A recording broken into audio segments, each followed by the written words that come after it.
오늘도 함께 하신 우리 모든 성도님들 위에 또 하나님 또 큰 은혜 부으실 줄 믿습니다.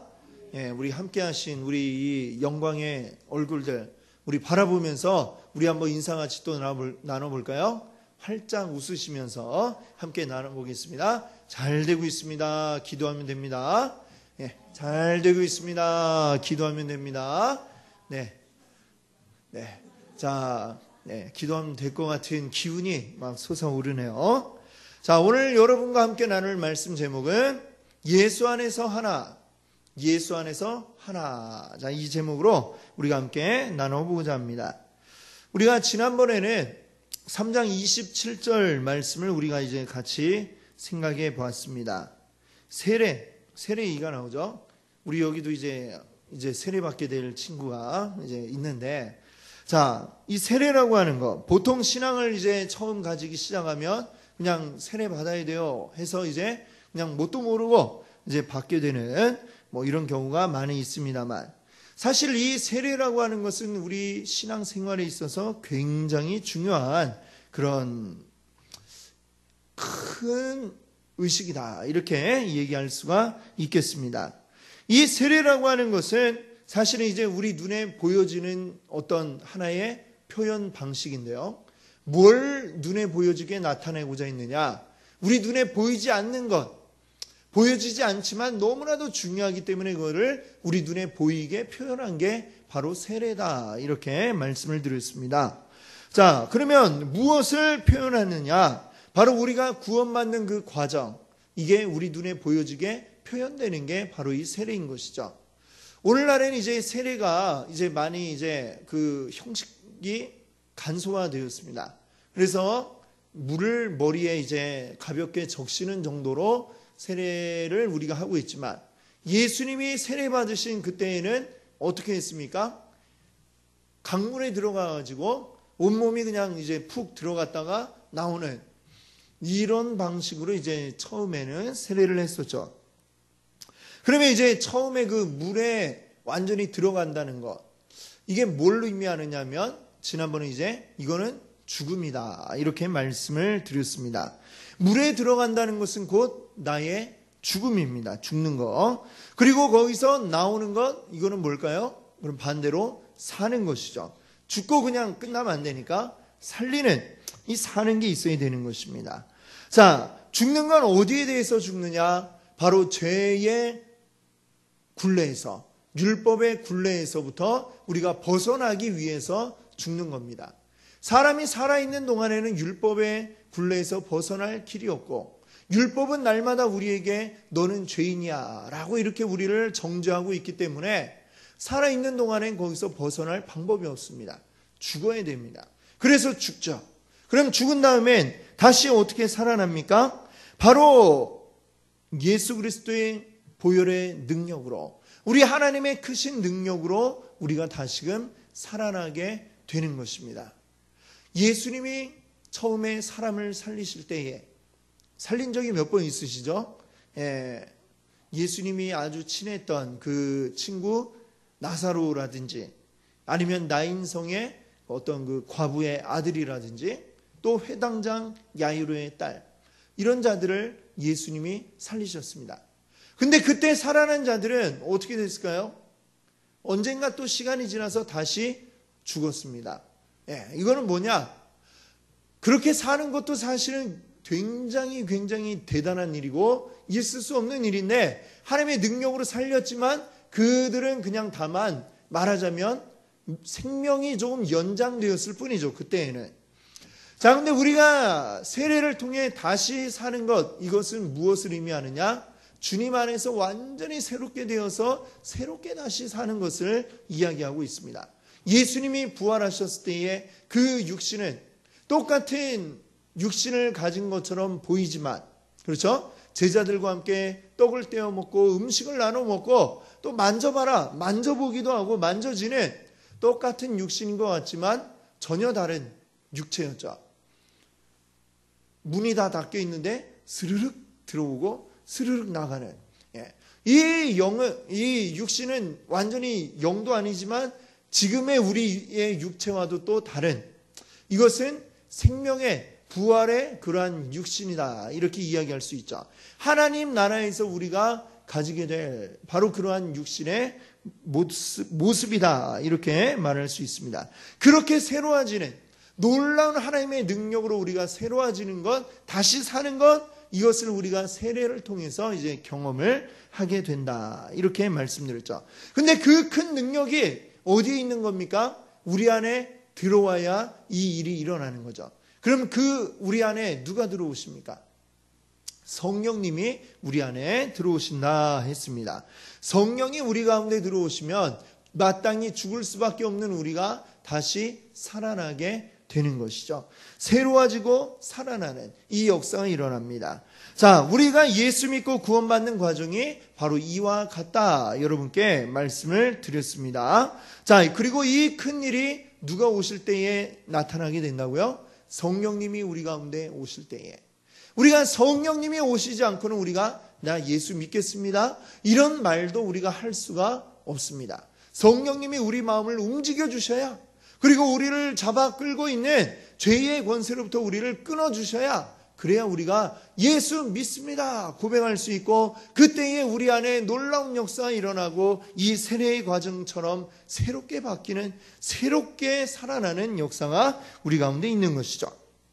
자, 그래서 바울은 이 세례는 전혀 다르게 바뀌는 거다, 이것을 그래서 표현하기를 우리가 예수 그리스도로 옷 입는다라고 이렇게 표현을 했습니다. 세례는 뭐라고요?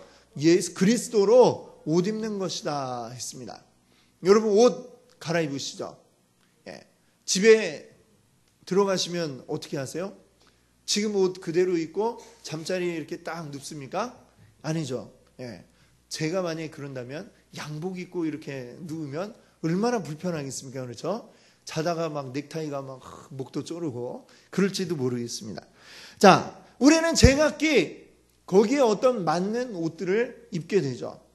소방관은 일할 때 소방관의 그 옷을 입고, 경찰들은 또 일할 때 경찰의 제복을 입고, 군인들은 군인의 옷을 입고, 또 공장에서 일하는 사람들은 일할 때 편한 복장으로, 이 근로자의 복장으로 갈아입게 되는 것입니다. 자, 우리 모두가 이 세례라는 것을 통해서 어떻게 되느냐? 이전에 입고 있던 옷들을 다 벗어 던지고 그 다음에 새로운 옷으로 갈아입었다라고 이렇게 성경이 표현하고 있는 것이죠. 그 새로운 옷은 바로 그리스도라는 옷으로 우리가 갈아입었다라고 이렇게 말씀하고 있는 것입니다. 자, 보통 이제 같은 일을 하는 사람들은 같은 옷을 입지 않습니까? 그렇죠? 유니폼이라고 그래갖고 같은 옷을 입고 같은 팀으로 그런 결속력을 다지게 되는데, 우리도 말하자면 그리스도라고 하는 옷으로 지금 딱 싹 다 갈아입어서 우리는 어떻게 된 거예요? 우리는 한 팀이다, 이렇게 말할 수 있습니다. 성경은 그것을 보다 자세하게 이제 뭐라고 얘기하느냐? 고린도전서 12장에 보니까요, 우리는 한 몸을 이룬 지체다, 이렇게 얘기합니다. 한 팀 정도가 아니라 우리는 한 몸이다 라고 이렇게 얘기하고 있습니다. 한 몸. 우리 몸에는 어떤 것들이 있습니까? 얼굴에는 눈, 코, 입이 있고 귀도 있고 머리카락도 역시 한 몸을 이루고 있고요. 또 우리 몸에는 몸 안에 속에 내장들, 그렇죠? 내장 어떤 게 있나요?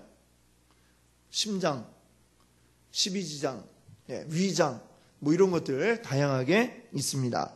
또 우리 몸 밖에는 또 무엇이 붙어 있어요? 팔도 있고 다리도 있고 손도 있고 발도 있고.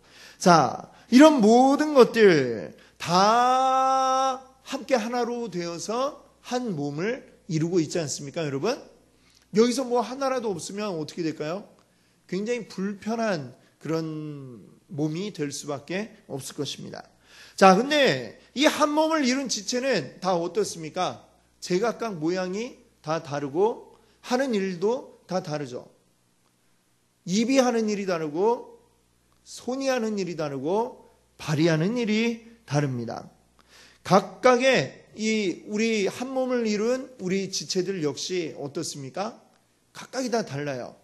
여기는 김씨도 있고 유 씨도 있고 이 씨도 있고 최 씨도 있고, 성만 다른 게 아니라 또 다른 성도 또 다르죠. 남성도 있고 여성도 있고 또 어른도 있고 아직 이제 청년인 자도 있고 또 청소년도 있고 어린이인 애들도 있고 다 다릅니다. 자, 우리가 한 몸을 이뤘지만 우리가 다 똑같이 획일적으로 다 똑같이 되는 것은 아니다라는 것이죠.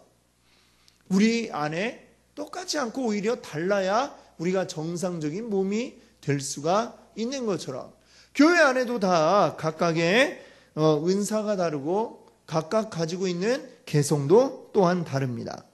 그러나 이렇게 다른 게 하나가 되는 것을 막는 것은 아니라고 하는 것이죠. 우리 안에 어떤 분들은 제주도 출신이 있을 수도 있고 또 경상도 출신도 있을 수 있고 전라도 출신도 있을 수 있고 충청도 또 강원도 또 서울 사람 많은 출신 지역이 있을 수 있지만 그런 게 우리가 하나 되는 것을 가로막을 수 없다라고 하는 것입니다. 우리 밖의 사회 세상에서는 그것들이 우리가 하나 되는 걸 가로막을지 모르지만 우리는 다 주님 안에서 그리스도라는 옷을 입었기 때문에 우리는 하나가 된다라고 성경은 이야기를 하고 있습니다. 그것을 지금 이제 오늘 우리가 읽은 말씀에 28절이 뭐라고 이야기합니까? 너희는 유대인이나 헬라인이나 또 종이나 자유인이나 남자나 여자나 다 그리스도 예수 안에서 뭐라고요? 몇 개라고요? 하나. 남자건 여자건 유대인이건 헬라인이건 종이건 자유인이건 그의 밖에서는 다 차이가 있습니다. 그러나 주님 안에서는 그리스도 안에서는요 하나다라고 이렇게 오늘 말씀하고 있습니다.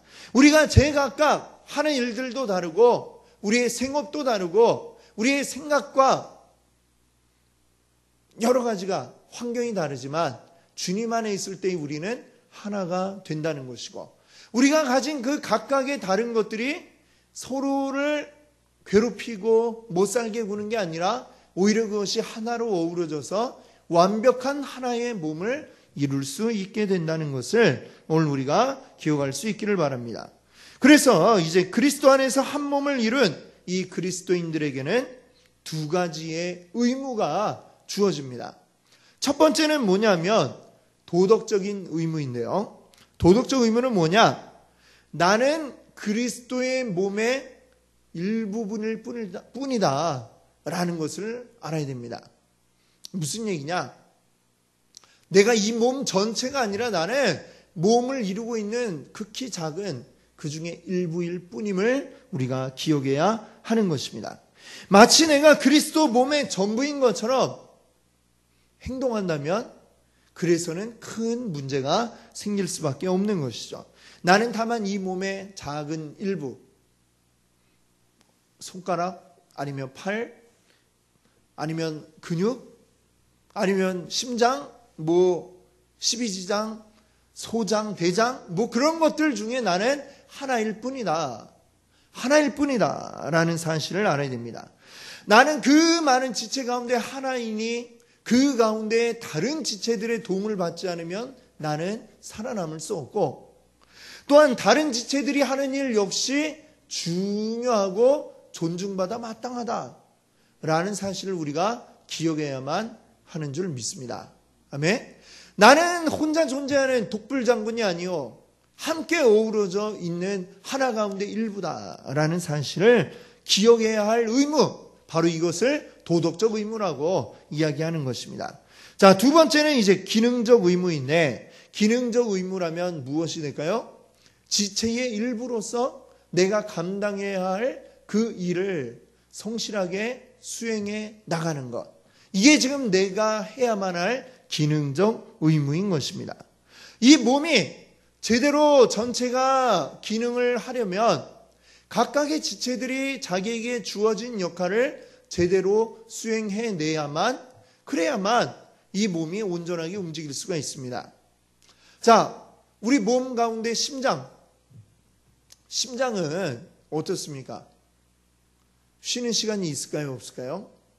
네, 심장 너는 너무너무 열심히 일을 하니까 좀 쉬어 하고 하면 어떻게 됩니까? 우리 심장이 쉬면은 그냥 죽는 거죠. 그렇죠? 다른 몸이 다 쉴 때에도 심장은 계속해서 열심히 쿵덕쿵덕 이렇게 뛰어줘야 우리가 살 수가 있는 것입니다.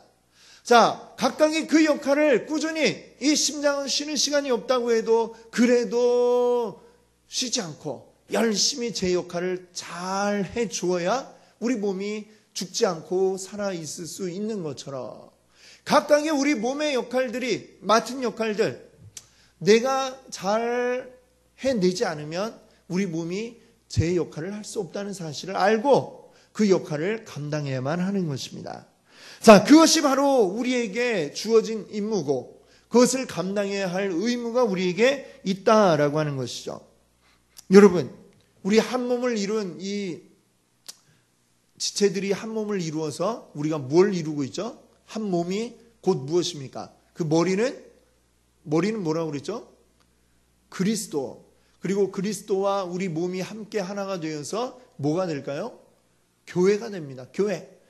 자, 우리는 교회의 일원인데, 교회는 단순히 존재하기만 해서 교회의 역할을 다하는 게 아닙니다.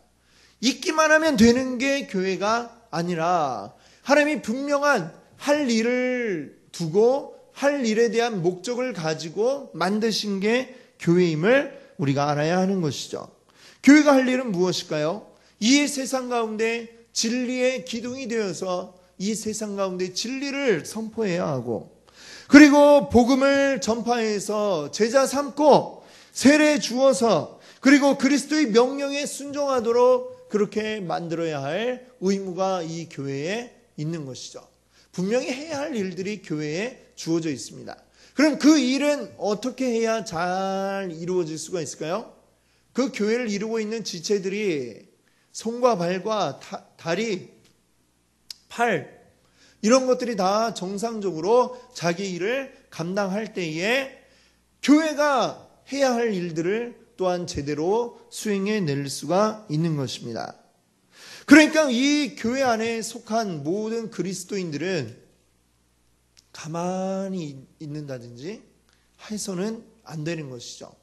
이 교회가 해야 할 일들을 능동적으로 그 가운데서 내가 무엇을 해야 하는지를 찾아서 그 일들을 해주셔야 교회가 잘 굴러갈 수가 있는 것이고, 이 교회를 만드신 하나님의 뜻대로 온전히 이루어질 수가 있게 되는 것입니다.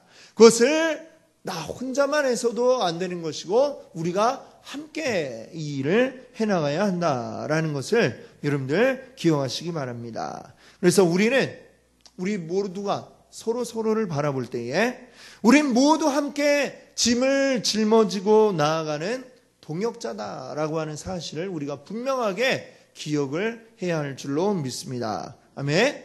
자, 우리 옆에 보시면서 한번 인사 나눠볼까요? 동역자님 반갑습니다. 한번 인사해 보겠습니다. 동역자님 반갑습니다. 그러니까 저 북한에서는 늘상 뭐라고 부릅니까? 사람들을 동지 이거 아니에요, 그렇죠? 맨날 그렇게 부르는 이유가 뭡니까? 우린 같은 일을 해 나가야 할 동지다. 늘 그거를 그냥 일상적으로 그거를 심기 위해서 그냥 서로 간에 부르는 호칭이 동지, 동무 이렇게 부릅니다. 우리도 한번 그렇게 동무 이렇게 불러볼까요? 우리도 이거를 잊어서는 안 됩니다. 우리는 다 모두가 다 동지들이다. 이 사실을 기억하면서 우리 함께 우리에게 주어진 이 일들을 해나갈 수 있기를 바랍니다. 아멘. 자, 이제 29절 말씀을 보시면 29절에 보시면 우리가 세례받음으로 그리스도 안에서 또 하나가 됨으로 또한 우리는 무엇이 되었다라고 얘기하냐면 동일한 아브라함의 자손이 되었다 이렇게 이야기하고 있습니다. 사도 바울의 이 가르침은 우리가 이 성경의 역사들을 통해서 더 잘 깨달을 수가 있습니다. 이 역사가 쭉 나오고 있는데 이것을 보면 바로 인류의 분열과 통합의 그 대서사시다 이렇게 우리가 이야기할 수 있는 것이죠. 자, 이 역사들을 한번 우리 처음부터 한번 쭉 생각해 보면 어떻게 될까요? 맨 처음에 에덴 동산에, 창세기로 가서 에덴 동산에 한 인류가 이제 시작이 됩니다. 누구로 시작이 되죠? 아담. 그리고 또 후에 누가 또 나옵니까? 하와. 이 두 사람이 한 가족을 이루고 이 한 가족으로부터 온 인류가 출발을 하게 됩니다. 자, 생각해 보면 하나님은 왜 하와를 만드실 때에 어떻게 만드셨나요? 아담의 갈비뼈를 떼어내서 그걸로 만드셨잖아요. 그럼 아담은 어떻게 만드셨습니까? 흙으로 빚어서 거기에 생기를 불어넣어서 만드셨죠. 하와는 왜 다르게 만드셨을까? 이렇게 생각 안 해보셨습니까? 하와는 왜 아담의 갈비뼈를 떼어서 만들었을까? 이유가 뭐라고 생각하십니까? 하나님이 똑같이 또 흙을 빚어가지고 하와를 만드실 수도 있었을 텐데 왜 굳이 아담의 갈비뼈를 취해서 그걸로 만드셨느냐? 이상하지 않습니까? 자, 또 아담 하와 외에도 더 많이 마치 공장에서 빵 찍어내듯이 팍 찍어서 팍팍팍팍 만들면 한꺼번에 인류가 굉장히 많이 시장할 수도 있었을 텐데 왜 처음에 아담을 만들고 그 갈비뼈로 하와를 만드셨는가? 자, 하나님은 바로 거기에서 출발하도록 인류가 출발하도록 하실 생각이었기 때문이죠. 처음에 아담을 만드시고 아담의 몸에서 다시 하와가 나오고 그리고 그 두 사람을 통해서 모든 인류가 이제 나오기 시작하는 것이죠. 그래서 인류는 한 사람을 머리로 해서 하나의 공동체가 되게 하셨다라는 것입니다. 인류는 각자 그냥 뿔뿔이 만약 하나님이 아담 1호, 2호, 3호 이렇게 쩍쩍쩍 만드셨더라면 각자 다 이렇게 사람이 된 후에 하나님 내 알을 먼저도 만드셨어. 아니면 이쪽에서 내 알을 더 먼저 만드셨고 내가 더 아름답게 만드셨다 하면서 막 서로 싸웠을지도 모르겠습니다. 시작부터 싸움이 될 수밖에 없었겠죠. 하나님은 근데 한 사람으로부터 모든 인류가 나오도록 만드셨다라고 하는 것입니다. 그 인류가 처음부터 하나의 혈통 그리고 하나의 통일된 공동체로 존재하기를 원하셨던 것이죠. 자, 근데 아담으로부터 이제 아담과 하와가 죄를 짓습니다. 죄를 지음으로 인해서 인류가 타락하게 되죠. 그리고 타락한 인류에게 나타난 제일 큰 죄악된 현상은 뭐냐면 분열되는 것입니다. 분열. 자, 아담은 하나님이 너 왜 저 선악과를 먹었니? 하니까 쟤 때문에 그랬어요. 이렇게 핑계를 대기 시작하죠. 하나 되라고 이렇게 만들었는데 거기에서 벌써 자기는 책임 전가. 자기는 아무 죄가 없는 것처럼 하나님 만드신 저 하와 때문에 제가 그만 속아 넘어가고 제가 이 죄를 지었습니다. 이렇게 되었죠. 분열이 되었다. 자, 그들이 자녀를 낳았습니다. 누굴 낳았죠? 가인과 아벨. 가인과 아벨 또 어떻게 되었습니까? 이들이 분열과 대립을 하게 됩니다. 왜 분열을 하게 되죠? 아벨의 제사는 하나님 받으시고 가인의 제사는 받지 않으셨습니다. 자, 하나님께 받아들여진 사람이 있고 하나님께 거부된 사람이 나타나게 되었어요. 자, 즉 하나님과 교통하는 사람 그리고 하나님과 교통하지 못하는 사람이 생겨나게 되었던 것이죠. 사람들 중에 어떤 사람들은 하나님과 대화가 되고 하나님과 이야기를 나눌 수 있지만 어떤 사람들은 아무리 해도 하나님과 이야기할 수 없는 대화를 나눌 수 없는 사람들이 생겨납니다. 자, 그 가운데에 이것이 이제 서로 간에 대립이 됩니다. 분열이 되었죠. 그리고 마침내 시기 질투심으로 가인은 아벨을 죽이게 됩니다. 자, 아벨이 죽었어요. 이 사건은 계속해서 인류 역사에 이어질 아주 전형적인 그런 모습들입니다. 하나님과 교통하지 못하는 자들이 계속해서 하나님과 교통하는 자들을 시기하고 그들을 핍박하고 죽이고 이런 일들이 계속해서 인류 역사에 쉬지 않고 일어나는 것을 우리가 보게 됩니다. 하나님과 교통하는 사람이 교통하지 못하는 사람들을 핍박하고 죽이는 일들. 자, 이후로 이제 인류는 완전히 둘로 나누어지게 됩니다. 하나님의 편에 선 자들, 그리고 하나님이 아니라 사람의 힘으로, 자기의 힘으로 뭔가 해보려고 하는 이러한 자들로 이제 나누어지게 되는 것이죠. 자, 사람의 생각을 따르는 자들, 가인의 계열로 이제 남게 되고, 하나님의 뜻을 따르고자 하는 자들, 이제 아벨이 죽고 아벨 후에 낳은 또 한 명의 아들이 있죠, 셋. 이제 셋의 계열로 이제 쭉 인류는 둘로 분열되고 나누어지게 됩니다. 근데 이게 나눠졌던 게 다시 하나가 되는 순간이 오는데, 창세기 5장에 보니까 6장에 보니까 무슨 이야기가 나오느냐, 하나님의 아들들이 사람의 딸들을 아내로 삼았다, 이런 이야기가 나오죠. 하나님의 아들들이 사람의 아들들과 똑같이 이제 하나가 되는 그 역사적 현장인데, 이것은 창세기 처음에 하나님이 원하신 하나 된 모습과는 정반대의 모습으로 하나가 되는 거죠. 하나님을 따라가던 하나님의 그 셋 계열의 사람들이 이 가인의 계열 사람들과 하나가 되는 그러한 일들이 벌어지게 된 것입니다. 하나님이 둘이 하나가 되었지만 하나님이 원하시는 모습으로 하나가 되지 않았기 때문에 여기에 대해서 하나님은 심판하실 수밖에 없게 되죠. 그래서 무엇으로 심판하십니까? 물로 심판을 하십니다. 자, 그때 이제 나오는 사람이 노아죠. 노아. 하나님은 노아의 가족을 남겨서 이제 이 노아의 가족을 통해 새롭게 이 인류가 시작하도록 하나님이 계획을 하십니다. 자, 새로운 시작이라고 하지만 이 아담을 통한 시작과는 완전히 그 성격이 다릅니다. 창세기 8장 21절 보니까 이런 말씀이 나오고 있습니다. 내가 다시는 사람으로 말미암아 땅을 저주하지 아니하리니 이는 사람의 마음이 계획하는 바가 어려서부터 악함이라. 자, 여기서 보듯이 새로 시작하는 그 인류는 그 본질이 어떻다고 그래요? 어려서부터 마음이 악하다라고 이렇게 이야기하고 있습니다. 사람이 이제 그 본성 자체가 악한 상태입니다.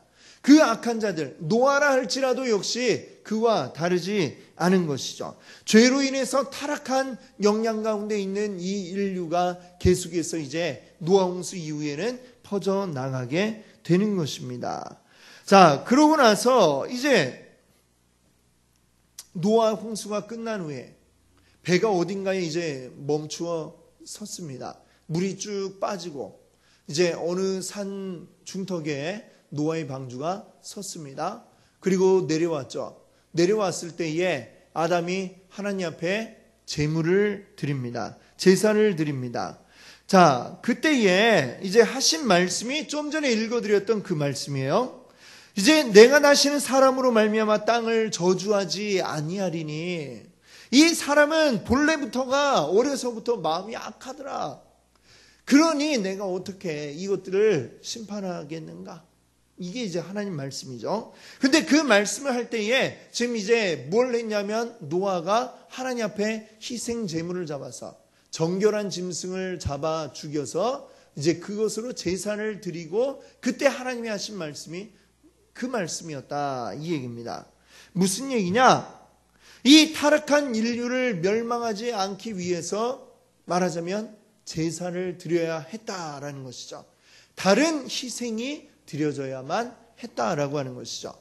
자, 그 사건으로부터 이제 그 이후로 사람의 죄를 이제 씻기 위해서 하나님 앞에 제물을 드리고 제사를 드린 일들이 나타나기 시작하고, 이것은 곧 무엇을 이제 나타내고 상징하는 것입니까? 장차 오실 예수 그리스도를 통해, 예수 그리스도를 통해 인류가 그 그리스도의 피를 통해, 희생을 통해 인류가 구원받게 되고 멸망에 빠지지 않게 될 것을 하나님이 지금 그 순간 노아의 제사를 통해 하나님이 보여주고 계신 것입니다. 자, 그러나 노아의 후손들 역시 다 이렇게 하나님 앞에 순결하게 성결하게 그렇게만 지내는 게 아니죠. 노아가 자기 자녀들에게 축복할 때에, 또 어떤 자들에겐 저주할 때에 이미 그들에게서 분열이 나타나게 될 것을 또한 이야기하고 있습니다. 창세기 9장 26절 27절 말씀을 보니까 이렇게 말씀하고 있습니다. 또 이르되 셈의 하나님 여호와를 찬송하리로다. 가나안은 셈의 종이 되고 하나님이 야벳을 창대하게 하사 셈의 장막에 거하게 하시고 가나안은 그의 종이 되게 하시기를 원하노라 하였더라. 자, 여기 보니까 셈은 셈에게는 뭐라고 했냐면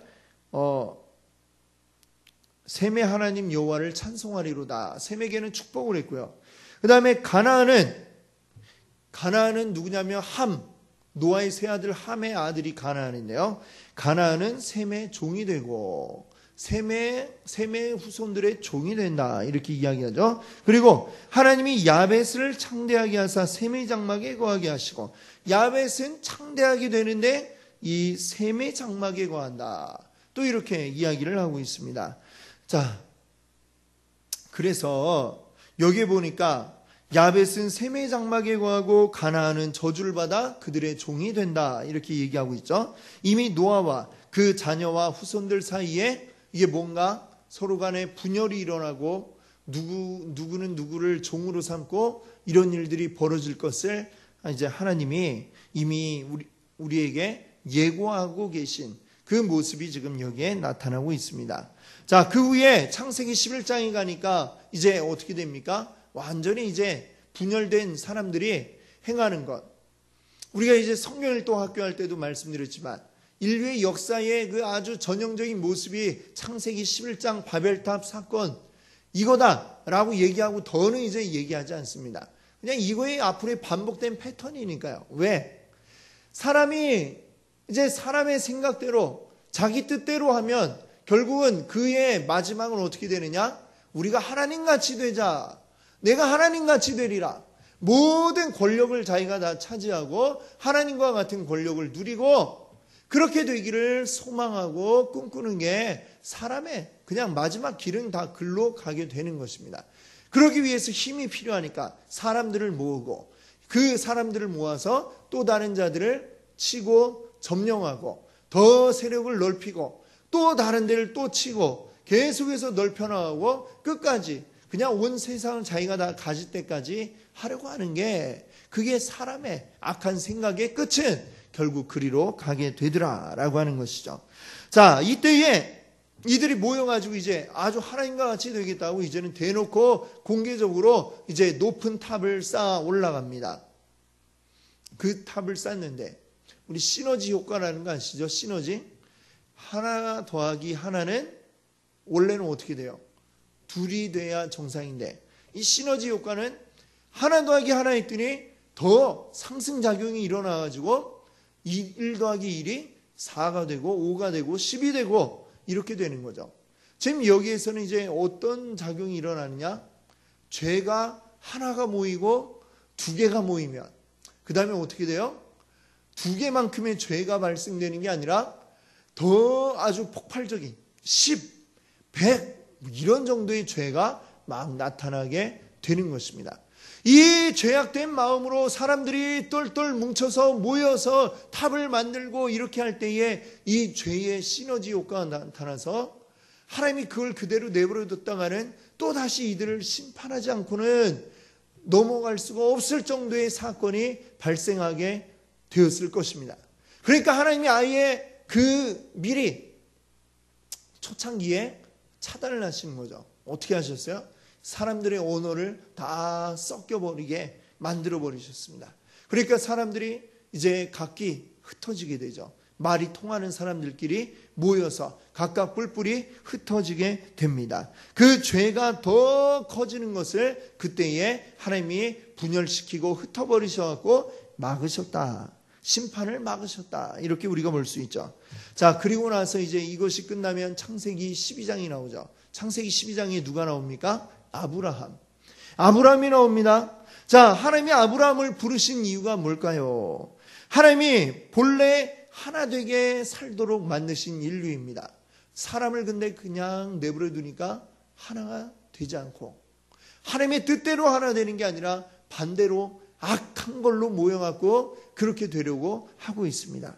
그래서 하나님은 이제 더 이상 이들이 하나 되기를 바라지 않으시고 그들의 뜻대로 사람의 뜻대로 하나 되기를 바라지 않으시고 이제는 하나님의 힘으로 하나 된 나라를 이루려고 하시는 것이죠. 하나님의 생각과 하나님의 뜻대로 하나님 나라를 이루어 가시기 위해서 그 나라를 이룰 가장 첫사람의 모습으로 이제 아브라함을 부르신 것입니다. 그리고 아브라함의 후손들로 하나님의 나라 백성들을 삼으시는 그 하나 된 나라를 이루어가겠다라고 이렇게 말씀하시는 거죠. 그래서 하나님이 이 아브라함을 부르셨습니다. 그러면 이 아브라함의 후손들은 어떤 자들입니까? 육신의 후손만이 아브라함의 후손이 아니다라고 하는 것을 우리가 알아야 하겠습니다. 오늘 말씀해 보니까 뭐라고 했습니까? 29절에 너희가 그리스도의 것이면 곧 뭐라고 했습니까? 아브라함의 자손이요 약속대로 유업을 이을 자니라. 우리가 곧 그리스도를 믿어서 그리스도로 옷 입은 우리들이 누구라고요? 아브라함의 자손이요 그 유업을 받을 자다. 하나님 나라의 백성들이다 라고 하는 사실을 오늘 이렇게 우리에게 말씀하고 있는 것입니다.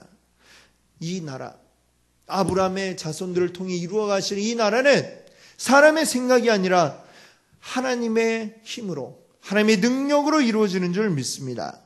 사람의 권모술수 계략 지혜로서 이루어지는 나라가 아니라 하나님의 지혜로서만 이루어지는 나라인 것을 여러분 믿으시기 바랍니다. 그 나라에는 남을 속이는 그런 것이 있는 것이 아니라 사랑과 자기 희생으로 온전히 이 나라가 이루어지고 서가는 줄 믿습니다. 나를 희생하고 남을 사랑하지 않으면 이 나라는 온전히 설 수가 없는 것입니다. 자, 이것이 가능하려면 우리는 하나님의 아들이 되어야 합니다. 앞에 말씀에 이야기하고 있죠. 하나님의 아들, 하나님의 자녀가 되지 않으면 안 됩니다. 그리고 우리가 하나님의 자녀가 되려면 우리에게 무엇이 있어야 되느냐? 세례 받아야만 하는 것이죠. 그리스도 안에서 세례 받아야 하는 겁니다. 그리고 이 세례가 무엇이라 했습니까? 우리 안에 성령님이 오셔서 이제 우리를 죽고 다시 살게 하는 이 과정을 보여주는 것이 세례라고 여러분께 말씀드렸습니다. 그 세례를 받음으로 그리고 성령이 오심으로 우리가 성령 세례 받음으로 그렇게 해서 우리 모든 자들이 이제는 하나가 되는 줄 믿습니다. 아멘. 우리가 세상 가운데 어떤 존재이든지 우리가 무엇이었든지 거기에 구애받지 않고 우리는 하나님 안에서 온전히 하나 되는 하나님의 자녀들인 줄 백성들인 줄 믿습니다. 아멘. 자, 지금 바울은 그런 관점에서 아브라함의 후손이 된다라는 것을 이야기하고 우리에게 가르치고 있습니다.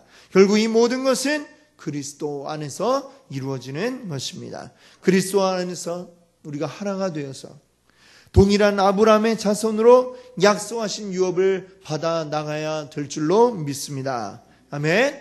우리는 하나라는 것을 하나님의 온전한 나라 백성들임을 오늘 우리 기억하면서 그 은혜를 주께 감사드리시는 여러분들 되시기를 바랍니다. 아멘.